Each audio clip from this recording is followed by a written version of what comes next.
Jangan lupa tolong di subscribe dan ketik loncengnya. Terima kasih.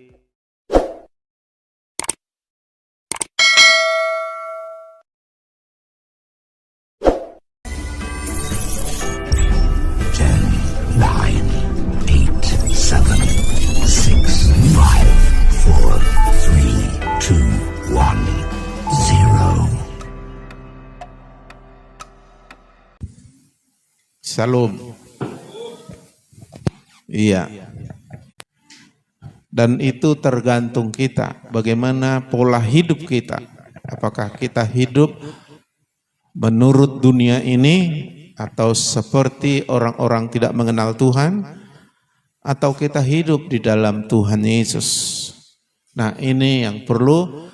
Jadi kita perlu mengalami perubahan hidup di dalam Tuhan. Amin.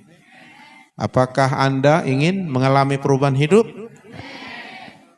Ya, tentu perubahan hidup yang diharapkan setiap orang adalah semakin lebih baik. Tahu tidak semua orang bisa berhasil. Jadi bukan hanya mau, tapi harus tahu caranya yang tepat. Tentu caranya adalah caranya Tuhan. Makanya kita datang pada Tuhan. Lanjut. Kalau kita mau berubah, maka dikatakan dalam Roma, janganlah kamu menjadi serupa dengan dunia ini. Itu pertama dulu, jangan mau serupa dengan dunia ini. Harus ada kemauan dulu, harus ada keputusan dulu. Haleluya, haleluya. Jangan mau serupa dengan dunia ini ya, tetapi berubahlah, berubahlah. Haleluya, berubahlah. Tapi berubah itu bagaimana? Dimulai dari mana? Oleh pembaharuan budimu, oleh pembaharuan pikiranmu, cara berpikirmu, mindsetmu, cara pandangmu. Berubah, berarti ini cara berpikir. Jadi kalau cara berpikir kita berubah, maka itu sudah langkah pertama. Tepat kita bisa berubah. Kalau dunia bisa merubah kita dengan segala situasinya, apalagi Tuhan yang Maha Dahsyat, sangat bisa ya. Tiada yang mustahil bagi Tuhan dan tiada yang mustahil bagi orang yang percaya pada Tuhan. Sehingga kamu dapat membedakan manakah kehendak Allah, apa yang baik, yang berkenan kepada Allah dan yang sempurna. Jadi kita tahu kalau berubah pikiran kita, diubahkan oleh Tuhan karena kita mau berubah, maka kita akan tahu apa kehendak Tuhan. Yaitu apa yang baik, apa yang berkenan kepada Allah, dan yang sempurna. Adalah dimensi bagian dari kita berinteraksi dengan alam nyata, alam luar dunia ini. Ya. Dengan panca indera kita bisa menangkap, menerima, dan bereaksi, merespon hal-hal tentang berpikir itu seperti apa, bagaimana akibat berpikir. Jadi orang tidak beda dengan apa yang dipikirkannya, tetapi sebenarnya semua itu dimulai dari pikiran, tetapi akhirnya masuk ke hati. Apa yang kita pikirkan akan menjadi sesuatu di dalam hati kita, tersimpan dalam hati kita. Dan apa yang di hati meluap. Kalau ada istilah pepatah, dari mata turun ke hati. Makamu, tanganmu, mulutmu, dan sebagainya. Artinya hati-hati jangan sampai membuat kita memasukkan sesuatu ke dalam pikiran kita, dan itu akan mempengaruhi hati kita. Lalu seluruh hidup kita akan melakukannya. Dari kata bertobat. Bertobat itu bahasa aslinya, lanjut. Bertobat itu metanoia diambil dari akar bahasa, rubah pikiran kita, bentuk. Ya. Apakah yang di kepala kita, di isi kepala kita benar atau tidak? Tergantung apa yang kita terima lewat panca indera kita. Itu sebabnya Bapak Ibu sekalian dikatakan kita harus coba Roma pasal, mereka yang hidup menurut daging memikirkan apa? Iya, daging ini menerima segala sesuatu oleh panca indera dari dunia ini. Masuk ke pikiran dan memikirkan hal itu. Jadi antara daging dengan pikiran kita itu ada connect, ada hubungan ya. Jadi sebab mereka yang hidup menurut daging memikirkan hal-hal yang dari daging. Jadi kalau orang hidup menurut pikiran-pikiran dari daging, itu namanya dia hidup menurut daging. Dan daging ini berarti hidup seperti manusiawi biasa, orang-orang nggak mengenal Allah, hidupnya menurut daging. Ya. Terus dikatakan lagi mereka yang hidup menurut roh, memikirkan hal-hal yang dari roh. Jadi kita ini kan ada roh, jiwa, tubuh. Ya, roh itu istilahnya melalui panca indera, tetapi apa yang ditangkap oleh tubuh ini akan disalurkan ke dalam pikiran. Jadi kalau kita hanya fokus hidup menurut daging, maka pikiran kita pasti pikiran yang dari daging, yang mirip dengan dunia ini.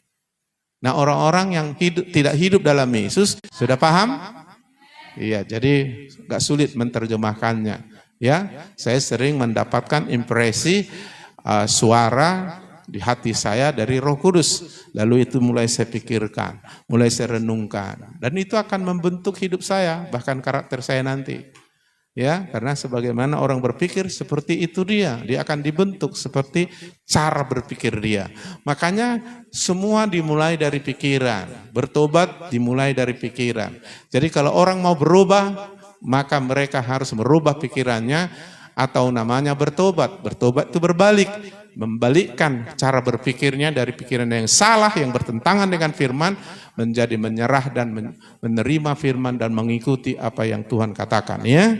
Jadi itu bertobat. Jadi bertobat itu bukan sekedar sadar dan menangis, mengaku dosa, itu hanya efeknya.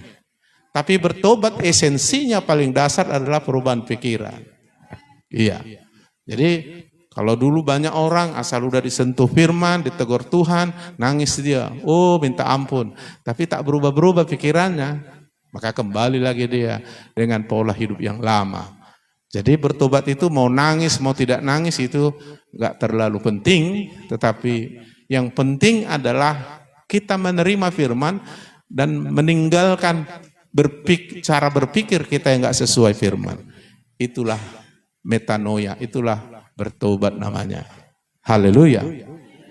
Ayo, pikiran yang dari roh di atas. Yang tadi Filipi pasal 4. Ya, Filipi pasal 4 agak lompat-lompat dia ya. Ini, gedein lah ini. Ya, karena pikiran yang dari roh itu semuanya baik. Karena kehendak Tuhan yang baik, berkenan dan yang sempurna. Jadi akhirnya saudara-saudara, ini perlu kita latih pikiran kita, ya kalau kita mau berubah. Jadi orang yang nggak mau berubah, lebih baik dia tidak pernah merubah pikirannya sesuai dengan apa yang baik, yang berkenan, dan yang sempurna itu sesuai firman ya.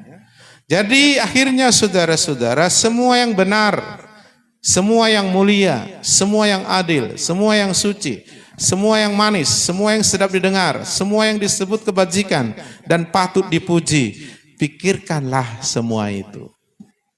Jadi kalau yang jelek-jelek, tak usah pikirkan. Bahkan masalah pun tak usah pikirkan. Haleluya. Malah yang disuruh merenungkan firman siang malam. Artinya memikirkan. Merenungkan itu artinya memikir-mikirkan. Ya kan? Iya, artinya terus-menerus dipikirkan gitu ya. Karena itu akan mengubah kita nanti. Ya. Nah, masalahnya kalau kita sudah oke, aku mau Tuhan, bertobat. Itu masih satu langkah. Ya, ada langkah yang selanjutnya. Terus, supaya kita berubah, pertama kita harus lahir baru dulu. Kita harus lahir dari Allah. Kita harus lahir secara roh. Kenapa harus lahir baru? Karena semua orang sudah berdosa.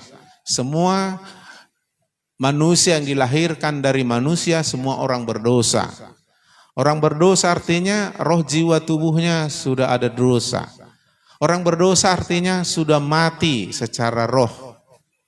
Ya, tinggal mati secara jasmani menyusul. Itu akhirnya nanti kalau tidak bertobat atau lahir baru, kematian jasmani akan membawa kematian kekal. Ya, yaitu neraka. Jadi harus lahir baru dulu, karena untuk kita berubah tidak bisa hanya maunya kita, tidak bisa hanya keputusan kita, tapi dimulai dari keputusan kita, lalu nanti Tuhan akan mengambil keputusan kita itu, karena kita memiliki kehendak bebas. Contoh, malaikat itu kenapa bisa jatuh dalam dosa? Karena memiliki kehendak bebas. Adam dan Hawa kan diciptakan sempurna menurut gambar rupa Allah. Kenapa bisa jatuh? Karena kehendak bebas. Jadi kalau kehendak bebas orang yang sempurna bisa jatuh, maka sama dengan orang yang berdosa kalau menggunakan kehendak bebas, mengambil keputusan bertobat, bisa bangkit.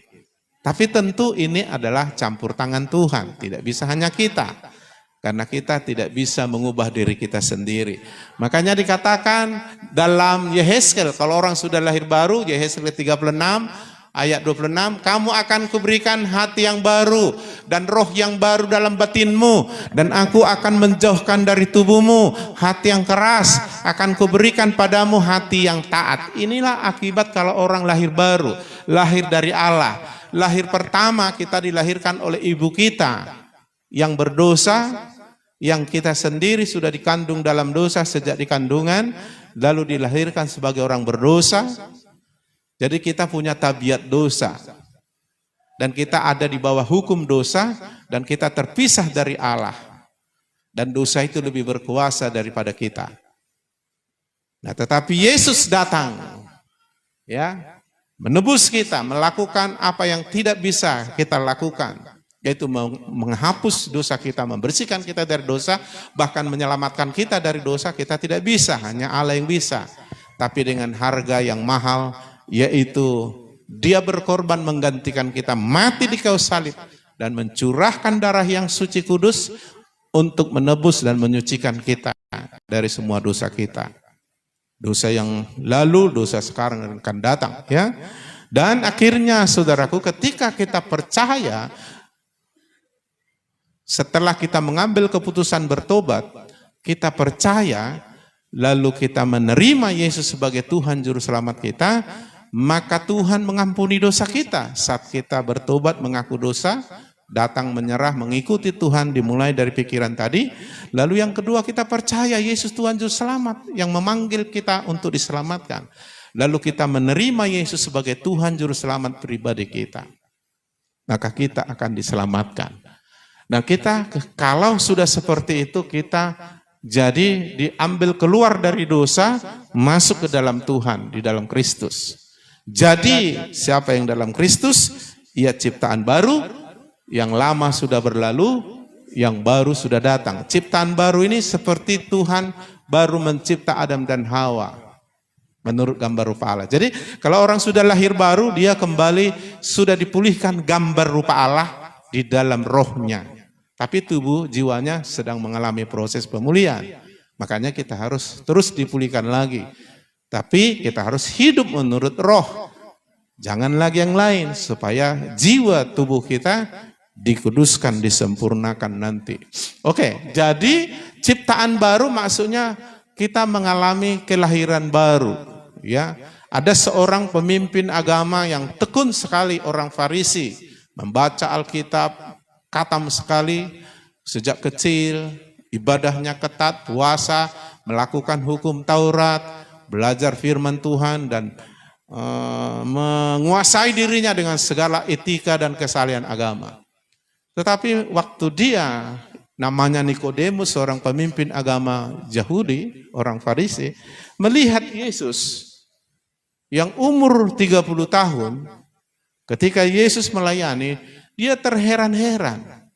Apa yang tidak bisa dilakukan oleh pemimpin agama dan para nabi, kok bisa dilakukan Yesus ini?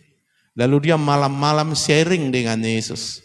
Dia datangi Yesus, dia bilang dengan pertanyaan di dalam Yohanes pasal 3, Guru, aku melihat apa yang kau buat, tidak mungkin bisa itu diperbuat manusia kalau tidak Tuhan melakukannya di dalamnya.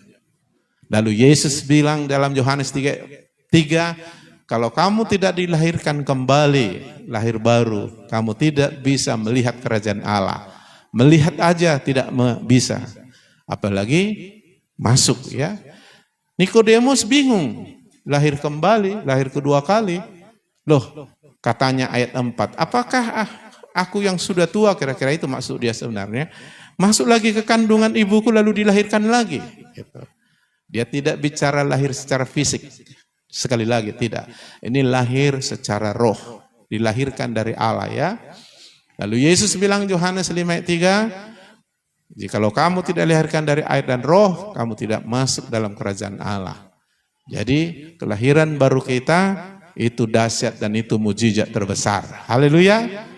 Ya, kalau semalam ada komsel gabungan, ada mengambil keputusan setelah mendengar firman untuk menerima ya Yesus sebagai Tuhan Juru Selamat dengan keputusan sadar di pikirannya, itu mujizat terbesar. Kau sudah pindah dari dosa kepada kerajaan Allah.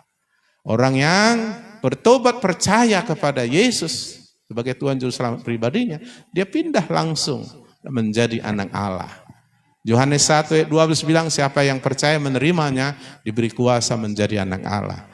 Itu mujizat terbesar. Mujizat terbesar kedua adalah kalau kita bisa berubah. Haleluya. Dari pola hidup yang lama, karakter kebiasaan yang lama, menjadi karakter Yesus, menjadi hidup seperti apa yang dikehendaki Tuhan. Itu mujizat.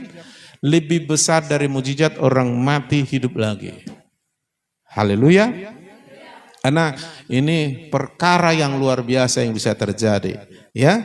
Jadi saudara yang dikasihi Tuhan, maka jawabnya supaya kita berubah harus lahir baru dulu. Kalau tidak nggak bisa. Di dalam Roma pasal 6 dan 7, Paulus menggambarkan bagaimana orang beragama yang mau sungguh-sungguh untuk melakukan firman, tapi tak dilakukannya. Paulus seorang Farisi, murid Gamaliel, seorang yang tekun dalam agama dan mau hidup seperti apa yang Tuhan kehendaki. Ada kesadaran itu, ada kemauan itu, ada keputusan itu, tapi dia menjerit. Dia bilang apa yang ingin aku kehendaki yaitu melakukan firman Tuhan, bukan itu yang kulakukan. Justru yang tidak kuhendaki itu yang kulakukan. Celakalah aku orang berdosa ini.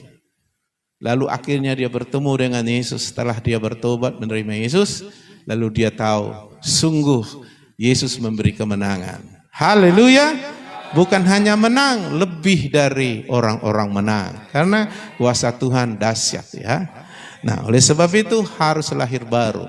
Jadi pertanyaannya, kenapa ada orang Kristen tidak bertumbuh? Yang pertama belum lahir baru.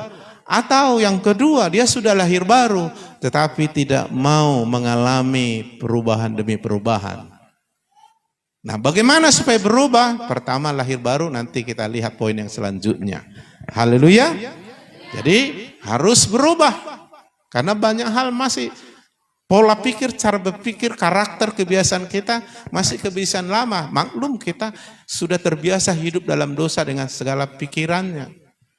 Nah, ketika kita lahir baru, kita harus hidup baru, hidup oleh roh tadi, dengan pikiran-pikiran baru. Nah, jadi mesti lahir baru, tidak bisa. Lalu Yesus berkata kepada Nikodemus tadi, nggak bisa kalau orang nggak dilahirkan kembali. Lalu dia tegur orang-orang Farisi, ya, yang menampilkan tampilan-tampilan kesalehan, etika moral yang tinggi. Etika moral yang tinggi, kesalehan yang dibentuk karena agama, di mata Tuhan itu seperti kain kotor, kain busuk, kain lap, tidak layak membawa orang ini boleh masuk surga.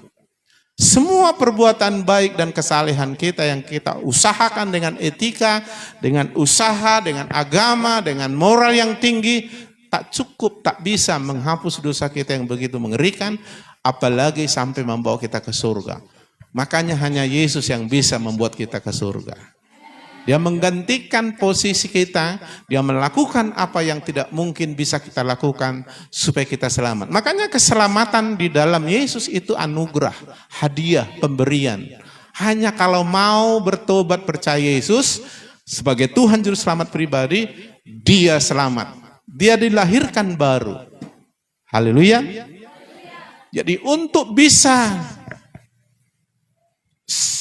satu ekor binatang bisa terbang, dia harus dilahirkan dari burung. Kalau dilahirkan dari kucing nggak bisa terbang. Haleluya. Karena apa? Kalau induk Raja Wali melahirkan anaknya, maka dia memiliki DNA yang sama. Maka dia akan bisa terbang seperti induknya. Tetapi bagaimanapun hebatnya, kucing tidak akan bisa terbang. Sama dengan begini, ketika Tuhan ciptakan ikan, ikan hanya bisa hidup di dalam air. Dia tidak bisa hidup di darat. Kalau dia coba hidup di darat, dia akan menggap-menggap dan akan mati nantinya. Demikianlah kalau kita sudah diciptakan kembali menjadi ciptaan baru di dalam Yesus lewat pertobatan, percaya terima Yesus sebagai Tuhan Yesus Selamat, kita diciptakan baru menjadi anak Allah. Makanya kita memiliki genetiknya, DNA-nya Allah. Maka kita bisa hidup seperti apa yang Tuhan perintahkan. Paham ini? Ya, tolong saudara berdoa, karena iblis akan mengganggu pikiran saudara. Ini bahaya yang saya sampaikan sama iblis. Walaupun ini sederhana, banyak yang nggak ngerti nih. Saya sedang perang ini. Ya banyak nggak ngerti nih. Kenapa? Iblis mainkan di pikirannya. Dokoni masih gitu, saudaraku. Wah, saya lihat ini dari sini. Ngeri itu ya. Tapi saya tidak mau menghakimi saudara, ya. Karena saudara datang ke sini karena memang kehendak Tuhan. Amin. Ayo buka pikiranmu. Kalau kau nggak lahir baru, waktu kau beragama Kristen, mau apapun kau lakukan, nggak bisa kau masuk surga. Satu-satunya jalan masuk surga, Yesus, akulah jalan kebenaran, kehidupan. Tidak seorang pun boleh sampai kepada Bapa, maksudnya di surga, kalau tidak melalui aku. Dan Yesus melakukannya. Ketika orang bertobat, percaya terima Yesus, maka dia menciptakan ciptaan baru. Menjadi baru. Dia akan lahir dari Allah, dia memiliki genetik DNA-nya Allah, maka dia bisa hidup dalam Allah, hidup seperti apa yang Allah mau. Seperti Tuhan menciptakan ikan, ikan itu diciptakan hidup dalam air. Burung diciptakan hidup dalam udara. Kita diciptakan balik supaya hidup dalam Allah. Mustahil kita bisa hidup dalam Allah kalau kita nggak lahir baru. Meskipun kita beragama, makanya Yesus bilang kepada orang Farisi yang beragama, merasa bangga, merasa sombong, munafik, dengan penampilan etika, pakaian agamawi dan semuanya, dengan gayanya, Tuhan bilang, kamu nggak bisa selamat dengan caramu itu. Kamu seperti kuburan yang dicat putih dari luar, begitu bagus, tapi dalam penuh kebusukan tulang belulang. Tidak bisa, saudaraku. Ya, bisa saja, saudaraku. Anjing dilatih bisa jalan kayak manusia. Tapi apapun ceritanya, anjing tetap anjing. Walaupun dia bisa dilatih dengan cara apapun, bisa berdiri. Dikasih dia pakai kacamata, pakai topi, pakai baju, pakai celana, lalu dia bisa jalan kayak manusia. Tapi apapun ceritanya, dia bukan manusia. Manusia dilatih dengan moral, dengan agama, dengan etika, dengan segala macam boleh. Tapi hanya mirip, tapi aslinya tidak. Makanya tidak bisa kita selamat karena kekuatan usaha kita saja. Tidak bisa selamat karena agama, hanya karena Yesus satu-satunya. Haleluya. Jadi harus lahir baru kalau mau berubah. Kalau nggak bisa berubah. Bagaimana aku mengubah anjing jadi manusia? Maaf saudara, nggak bisa. Mirip-mirip boleh, kayak jalannya mirip. Kalau suaranya tetap anjing, ya kan? Iya kan? Mungkin suruh dia duduk di kursi boleh gitu. Tapi nggak akan bisa. Tapi kecuali anjing ini dicipta menjadi manusia, wah itu beda lagi. Demikianlah orang-orang berdosa. Kalau tidak lahir kembali, tidak akan bisa berubah. Terus akan merosot. Makin tambah umur, makin tambah buat dosa. Makin pintar pun tidak menjamin orang makin sedikit buat dosa. Makin kaya pun tidak menjamin orang makin sedikit banyak buat dosa. Hanya makin pintar, makin terhormat, dia makin makin pandai menyembunyikan dosa. Jadi orang pintar itu pandai menyembunyikan dosa. Makin beragama, makin pandai menyembunyikan dosa. Itulah makanya Tuhan bilang kepada orang Farisi, hei kamu orang munafik, keturunan ular berudak katanya. Mereka bangga sampai mau menyalibkan Yesus ya. Padahal ajaran Alkitab harus mengasihi justru mereka yang ngotot salibkan Yesus, itulah orang beragama, ya kan? Jadi orang beragama yang tekun tapi belum lahir baru tidak bisa berubah.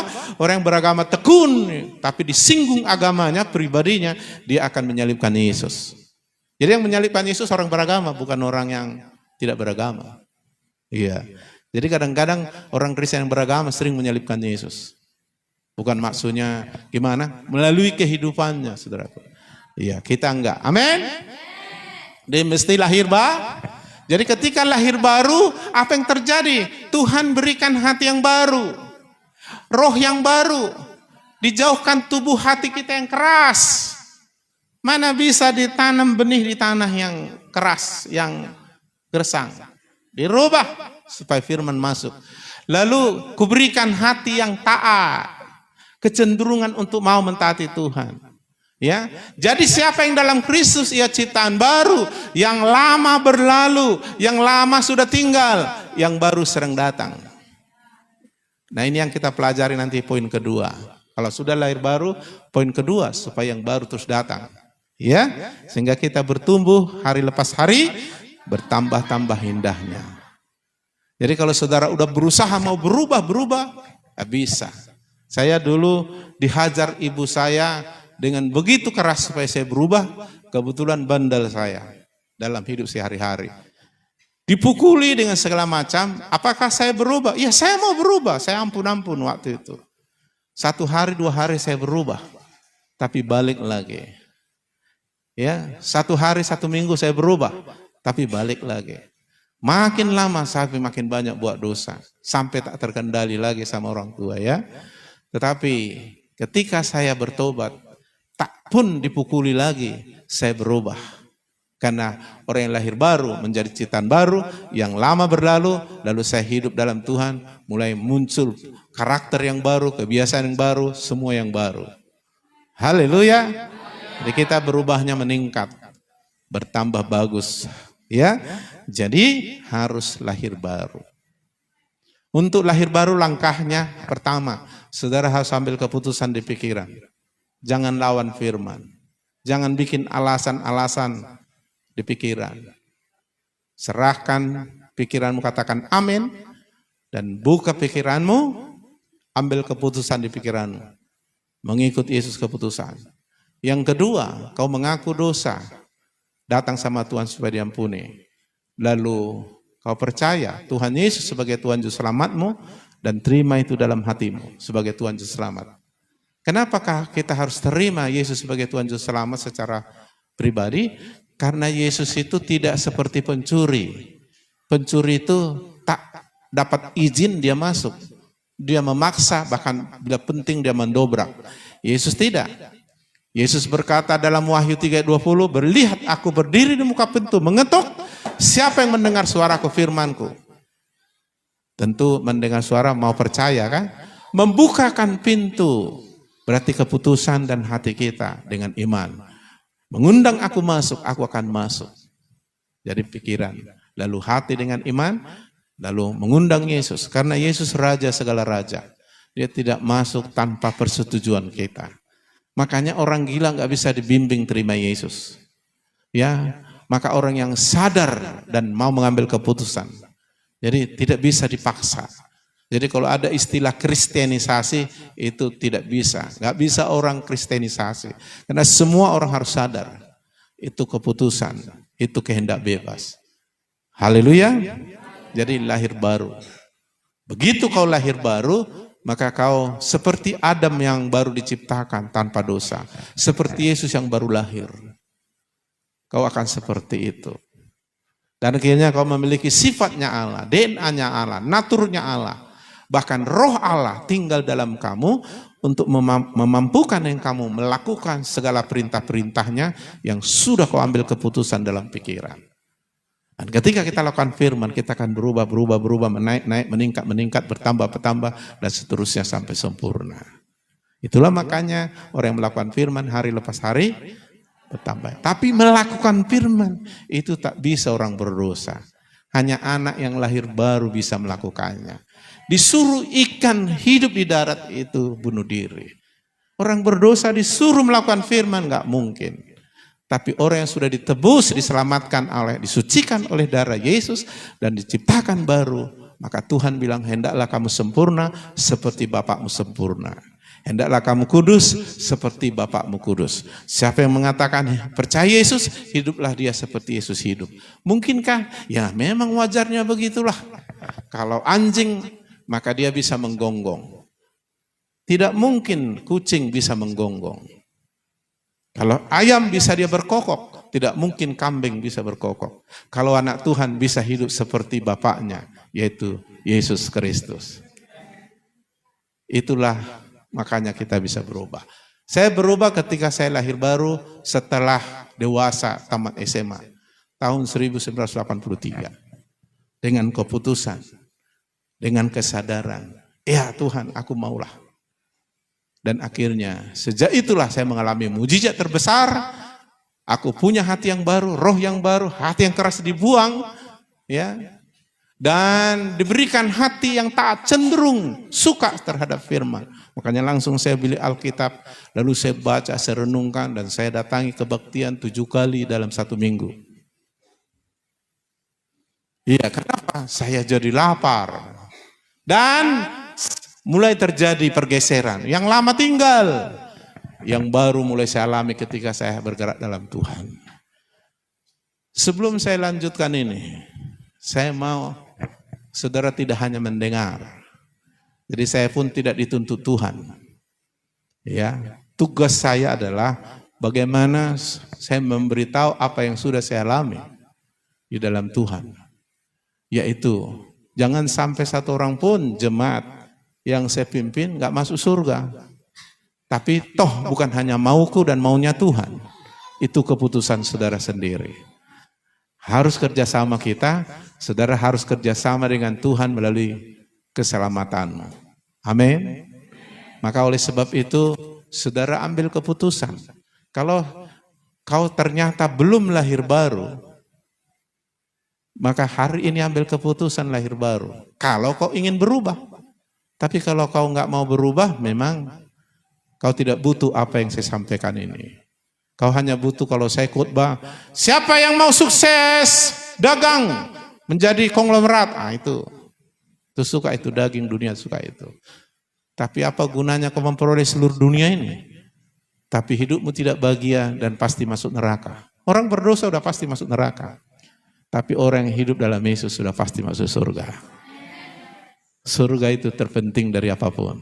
Hidup kita singkat. Mana tahu pulang dari sini saudara sudah habis waktu. Dipanggil Tuhan. Kemana?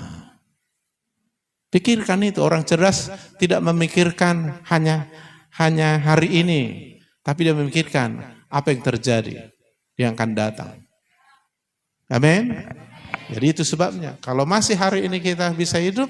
Itu anugerah Tuhan. Tapi ini adalah harimu. Besok belum tentu harimu. Besok belum tentu kita ada di sini. Ya, kita boleh berdoa, Tuhan panjang umur lah, boleh. Tapi semua sudah ada dalam catatan Tuhan.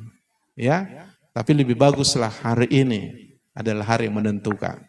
Hari esok kita nggak tahu. Siapa yang tahu 1 jam lagi apa yang terjadi sama dia? Tidak ada yang tahu. Yang kita tahu adalah kita menyerahkan hidup kita kepada Tuhan. Itu yang pasti.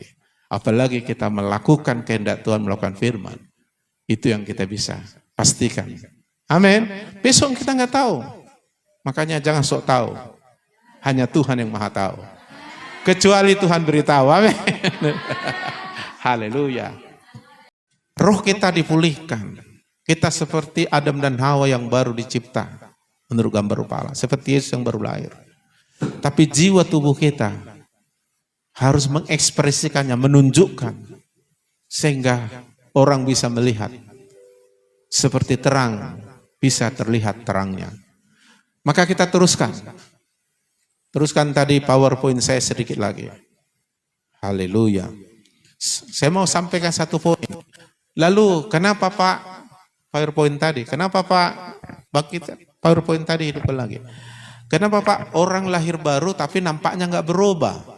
Nasibnya, hidupnya, karakternya sama seperti orang yang belum lahir baru. Nah, ini jawabannya yang kedua. Ya, seharusnya orang yang lahir baru sudah hidup seperti Yesus. Rohnya, tapi jiwa kita kan sudah terlatih, tubuh kita sudah terlatih hidup seperti dosa dulu. Maka kita hidup oleh roh. Caranya bagaimana? Agar mengalami lahir baru, bertobat, metanoia, percaya Yesus sebagai Tuhan Juru Selamat, menerima Yesus sebagai Tuhan Juru Selamat, itu sudah kita lakukan. Ketika sudah nanti menginjili orang secara pribadi, nah seperti yang saya praktekkan ini. Amin. Karena sudah dikasih hadiah cara menerimanya. Ini cara menerimanya. Mungkin ada 1 menit, waktu 5 menit bisa sampaikan itu. Tapi berdoa untuk orang itu jangan terhalang. Terus, iya, tadi kalau sudah lahir baru yang lama. Jadi dosa kamu yang berdiri tadi sudah. Haleluya. Dan kau nggak perlu dihukum karena dosamu. Karena dosamu sudah dihukum di dalam Yesus. Terus, nah yang kedua supaya kau mengalami pertumbuhan perubahan, ya, kau percaya, kau terbukti Yesus sudah ada di dalam dirimu, maka bergaullah dengan Tuhan. Haleluya. Sebab Tuhan saja yang bisa mengubah seluruh hidupmu. Tuhan mau roh jiwa tubuh kita sempurna nanti. Roh jiwa tubuhmu terpelihara sempurna. Tuhan sanggup lakukan ini. Ya, tak bercacat pada kedatangan Yesus Kristus. Makanya saya bilang kita bisa meninggal tanpa sakit. Ya, ini keputusan Tuhan mau. Buktinya ini Jadi Tuhan mau ketika Yesus datang atau kau menghadap Tuhan, roh jiwa tubuhmu sempurna.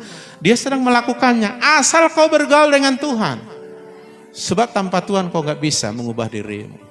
Terus lanjut.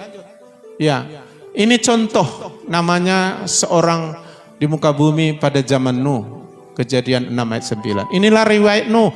Nuh adalah seorang yang benar dan tak bercela. Benar dan tak bercela. Di antara orang-orang sejamannya. Orang sejamannya bejat. Apa dosa sekarang ini sudah ada di dosa zaman Nuh dulu. Dosa zaman Sodom Gomora. Sampai Tuhan bilang, bukan ini maksudku menciptakan manusia. Marah dia. Ditenggelamkannya dunia dan semua isinya. Kecuali orang yang mendengar firman itu, Nuh dan keluarganya 8 orang. Lingkungan yang begitu buruk, yang luar biasa. Pastilah mereka digosip, difitnah, dijelek-jelekin, dilecehin. Dikeluarkan dari adat atau apalah mungkin itu ya. Tapi dia tidak bercela di antara orang-orang sejamannya. Dia benar dan tidak bercela di antara. Kenapa? Karena Nuh itu hidup bergaul dengan Allah. Itu aja. Makanya pergaulan yang buruk merusak kebiasaan yang lama. Kalau ku balik ayat ini, pergaulan yang baik akan merusak kebiasaan yang rusak itu. Kalau pergaulanmu dengan Tuhan, semua yang jahat-jahat, yang jelek-jelek dirusak Tuhan, itu artinya dibasmi Tuhan. Haleluya. Lanjut. Ya. Nah, untuk bergaul dengan Allah kau saat teduh berdoa. Yesus kasih contoh karena dia sebagai manusia 100%. Jadi Yesus waktu di muka bumi dia nggak pakai kealahannya. Dia Allah tapi nggak dia pakai kealahannya. Maka dia memberi contoh bagaimana kita hidup sebagai anak Allah. Maka dia disebut juga anak Allah. Pagi-pagi benar, waktu hari masih gelap, itu antara jam 3 sampai jam 5 pagi. Yesus bangun dan pergi keluar. Ia pergi ke tempat yang sunyi dan berdoa di sana. Jadi bersekutu dengan Tuhan melalui doa. Bergaul dengan Tuhan melalui doa. Berkomunikasi, bercakap-cakap dengan Tuhan melalui doa. Ketika kita berdoa, kita sedang berkomunikasi. Berkomunikasi sedang bergaul dengan Tuhan. Dan Tuhan akan berbicara kepadamu melalui rohnya, atau melalui firman-Nya, atau melalui seperti ini khotbah. Jadi kita bergaul melalui doa, melalui firman-Nya, melalui pujian penyembahan, melalui ibadah. Amin. Jadi ketika kita bergaul dengan Allah, kita akan diubah. Karena pergaulan yang baik akan merusak kebiasaan yang tidak baik. Haleluya. Bergaul. Yang paling penting menurut Hosea 6 ayat 6 adalah ini. Kita mengasihi Tuhan yang kasih setia dan kita mengenal Tuhan. Mengenal Tuhan maksudnya epigenosko, bergaul. Berhubungan intim dengan Tuhan. Itu yang paling Tuhan suka. Lebih dari yang lain. Jangan sampai nanti akhir zaman banyak orang terkejut. Tuhan, Tuhan, bukankah kami melakukan ini demi namamu, demi namamu, bukankah kami sudah ibadah demi namamu, sudah memberi persembahan demi namamu, ikut membangun gereja demi namamu, ikut doa demi namamu, ikut memberi persepuluhan dan sebagainya. Tuhan bilang, "Nyah, aku tidak pernah mengenal kau pembuat kejahatan. Aku tidak pernah mengenal kamu." Artinya dia tidak pernah melihat kamu bergaul dengan dia. Mengenal itu dalam bahasa asli epigenosko, artinya bergaul intim. Khotbah ini enggak terpenting bagi saya. Bergaul dengan Tuhan itu yang terpenting. Itu yang paling Tuhan kehendaki dari kita. Karena itu akan menentukan hidup kita berubah atau tidak. Karena buah akan nampak. Membuktikan pohon itu baik tidak. Perubahan hidup kita membuktikan kita sebenarnya sudah hidup dalam Tuhan atau tidak. Nah, hanya bergaul dengan Allah. Terus, mendengar, membaca, merenungkan firman Tuhan. Itu akan mengubah kita. Itu akan memulihkan kita. Itu akan membawa kita naik terus. Itu hidup oleh roh masuknya. Mazmur pasal 1 ayat 2 dan 3. Tetapi yang kesukaannya ialah Taurat Tuhan. Yang merenungkan Taurat itu siang dan malam. Maka sudah terjadi perubahan. Apa perubahannya? Digambarkan, ia seperti pohon yang ditanam di tepi aliran air, yang menghasilkan buahnya. Ada buah, ada bukti. Dunia butuh bukti. Kalau kita bilang, Yesus Kristus Tuhan Juru Selamat, mereka melihat kita, mana buktinya? Dan buktinya dilihat melalui hidup kita. Ayolah ikut Tuhan, pasti kau bahagia. Dilihat buktinya dari kita, buahnya. Kalau kita susah, banyak kali ceritamu katanya.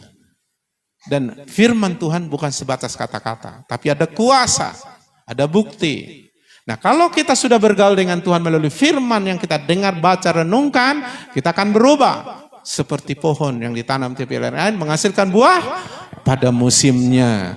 Dan yang tidak layu daunnya, meskipun musim kemarau. Cenderung musim kemarau akan layu daunnya. Kalau tidak di tepi aliran air. Ya, dan yang tidak lalunya apa saja diperbuatnya berhasil. Firman Tuhan nggak pernah gagal. Begitu ada dalam diri kita, oleh roh firman itu akan tergenapi, akan menjadi kenyataan. Sehingga apapun yang dikatakan firman Tuhan yang sudah kita simpan dalam diri kita akan berhasil. Akibatnya kita pun ikut berhasil. Amin. Iya. Jadi ini. Makanya tadi hidup oleh roh, maksudnya hidup oleh firman. Hidup oleh apa? Suara Roh Kudus kita tangkap, kita renungkan. Ya, jangan renungkan kata-kata yang menyakitkan. Dari kata istrimu, kata suamimu, kata apa, jangan itu renungkan. Kalau itu yang renungkan, muncul nanti sakit hati, terluka, kepahitan, kebencian, dendam. Dan itu dosa. Alkitab bilang kalau orang membenci saudaranya, dia dalam kegelapan sampai saat itu. Amin. Tapi berbahagialah orang mendengar melakukan firman. Kau mampu karena kau anak Tuhan. Karena kau sudah lahir baru. Tapi lahir baru ada langkah awal kau masuk dalam kerajaan Allah. Lalu kau hidup dalam kerajaan Allah. Hidup dalam kebenaran. Hidup dalam Tuhan. Dan dalam kerajaan Allah kita bertambah. Kita meningkat. Menuju kekekalan. Haleluya. Jadi kita berubah. Terus. Kalau kita mau berubah maka hidup oleh roh. Saya sudah terangkan. Terus. Kalau kita mau berubah, inilah yang kita pikirkan. Jangan pikirkan masalahmu, doakan aja masalahmu. Jangan pikirkan kata-kata yang menyakitkan hatimu. Tak usah. Kadang-kadang iblis pun bermain kadang-kadang karena ketidaksempurnaan kita. Itulah, dibilangnya pula sama aku, apa tak sakit hatiku? Sampai tak bisa tidur dia. Jangan. Pikiranmu akan merusak dirimu kalau kau terima hal-hal yang negatif. Makanya jaga. Jagalah hatimu, caranya jaga pikiranmu. Awas panca inderamu, jangan mengirim sesuatu, informasi ke pikiranmu, sesuatu yang jelek. Tapi gunakanlah panca inderamu untuk menerima sesuatu yang enak didengar, apa itu? Semua yang benar, yang mulia, yang adil, yang suci, yang manis, semua yang sedap didengar, semua yang disebut kebajikan, patut dipuji. Pikirkan semua itu. Haleluya. Iya, jadi anak Tuhan gak boleh dendam. Dendam itu karena memikirkan kata-kata yang menyakitkan hati. Pikirkannya. Aduh, sakit hatiku. Lalu pikirannya bilang, kita harus balas. Jangan kawani dia. Ngomongi dia. Ceritakan sakit hatimu sama orang. Supaya kau dibantu orang itu untuk sakit hati, untuk kau bisa kawan. Jadi orang sakit hati akan cari kelompok sakit hati untuk ikut mengkeroyok orang yang enggak dia suka. Jangan. Kita sedang membangun komunitas yang sehat. Haleluya. Kalaupun saudaramu memang sedang proses penyempurnaan, tapi itu tidak alasan kesalahannya menjadi bahan pikiranmu, bahkan sampai menyakitimu. Nah toh orang bertanggung jawab pribadi dengan Tuhan. Jadilah berkat, amin. Ya. Terus, buah adalah bukti kita hidup dalam Yesus dan firman-Nya. Akulah pokok anggur, kata Yesus. Kamulah ranting-rantingnya. Barang siapa tinggal dalam aku dan aku dalam dia, ia akan berbuah sebab di luar aku kamu tidak bisa berbuat apa-apa. Jadi kalau kita sudah betul-betul hidup dalam Yesus, dirubah, ada buah. Dan itu menyenangkan hati Tuhan, menjadi berkat bagi banyak orang. Terus, dari buah itu menunjukkan. Jadi berikan dirimu diubah dan dipulihkan Tuhan. Agar hidupmu lebih baik. Baik sekarang sampai sempurna. Ya, harus diubah dan dipulihkan Tuhan. Terus, haleluya. Amin. Bukankah enak berubah? Orang tua kalau lihat anaknya, kau makin kebaktian makin enak, bagus bah. Makin di rumah pun jadi tertib, nggak bikin puyeng lagi. Kan enak kan? Ya tapi orang tua kadang-kadang marah, tapi jangan terlalu lah memang. Bolehlah dimarahi salahnya, tapi jangan menyakiti hatinya kan. Kau udah rajin kau di gereja, tiap hari kau gereja, ikut Zoom, tapi nggak berubah. Hanya menyapu rumah aja kau nggak bisa. Cemananya? Kesal orang tua ya. Kau udah melayani juga, hanya menggosok aja nggak rapi. Cemananya? Gitu. Tapi ingat, jangan sampai bilang mulai hari ini jangan datang, jangan pergi kebaktian, jangan. Iblis bilang nanti yes. Jangan. Dia sedang proses, amin. Kami pun nggak mengajarkan itu, makanya jangan salahkan kami. Apanya diajari Kak Katrin sama kau rupanya? Apa diajari gereja merupanya? Kok begitu kau? Jangan. Ya, semua ada prosesnya, men. Kita kolaborasi untuk perubahan seseorang. Kita doakan, kita ingatkan, sebatas kita nasihati tegur, tapi jangan sakiti hatinya. Karena dia juga manusia, men.